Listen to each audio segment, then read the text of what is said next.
Ah, my child. Come, sit closer.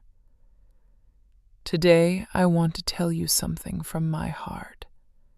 Not a fairy tale, not a bedtime story, but a truth that carved itself into my life like a scar. You see, when I was young, we didn't have much. Our house was small, our meals were simple, but we had dignity. Every rupee, every coin mattered. And every time I saved even a small note, I would fold it carefully and whisper, "This is for tomorrow. This is for my children." I worked as a tailor. My fingers grew calloused from stitching.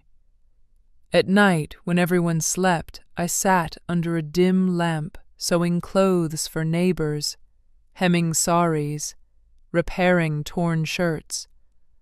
And little by little, coin by coin, my savings began to grow. Over decades, child, I built something I never imagined I could. 2 million saved with patience, with sacrifice, with sweat and sleepless nights. I would look at my savings book, and my heart would swell with pride. I thought to myself, I did it. I have made a safe future. But then, one day, everything changed. The phone rang. A polite voice greeted me. He said, "Good morning, madam. I am calling from your bank." He knew my name, my account number, even details about my savings. How could I doubt him?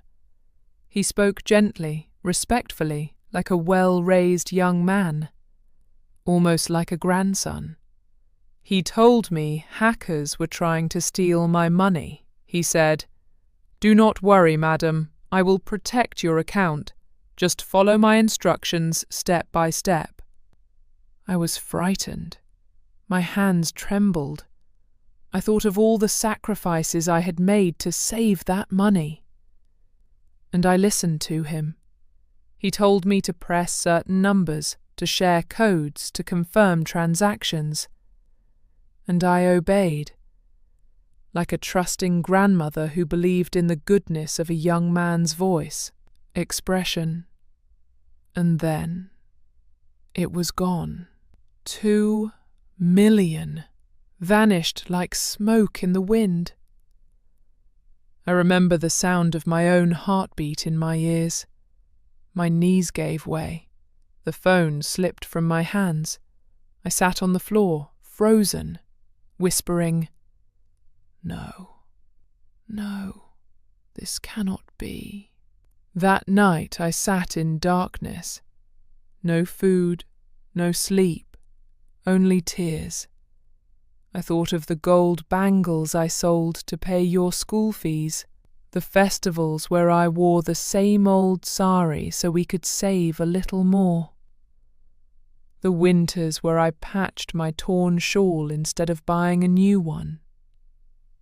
And now, everything was gone.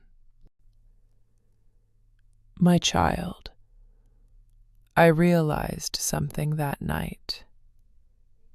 Thieves today, they are not like the thieves of old. They don't break into houses with knives. They don't wear masks and sneak through windows, no. They come with sweet voices, clever words, and invisible tricks. They steal not only your money, but your trust. And trust, once stolen, is harder to regain than money. For days I blamed myself. How could I be so foolish? But then I remembered. Trust is not foolishness. Trust is human. Trust is love. Trust is what keeps the world together. Only we must learn who is worthy of it. If I had known then what I know now, I would have hung up. I would have walked to the bank myself. But life doesn't give you warnings first. Life gives you lessons after. So listen, my child. If ever someone calls you about your money, do not believe them. No matter how kind their voice, no matter how much they claim to know, hang up the phone. Go yourself. Speak face to face. Protect your secrets the way you protect your breath. Because money you may earn again, but trust, once broken, leaves a scar on the heart forever. I tell you this not to scare you.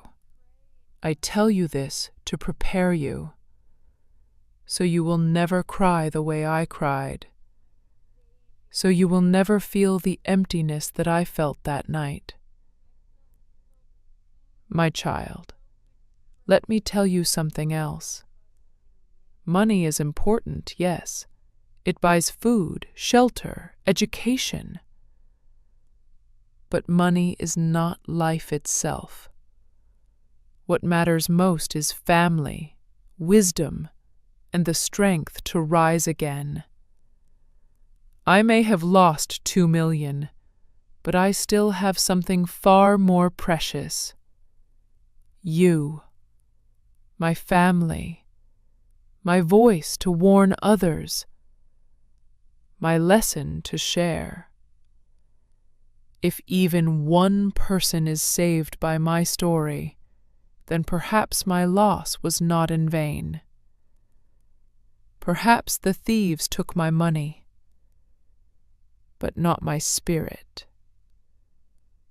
So remember, my dear, wisdom is worth more than gold. And trust is more valuable than all the money in the world. Now enough of my sad story. Let's have some tea. And whenever the phone rings with strangers claiming to care, remember this old woman's words.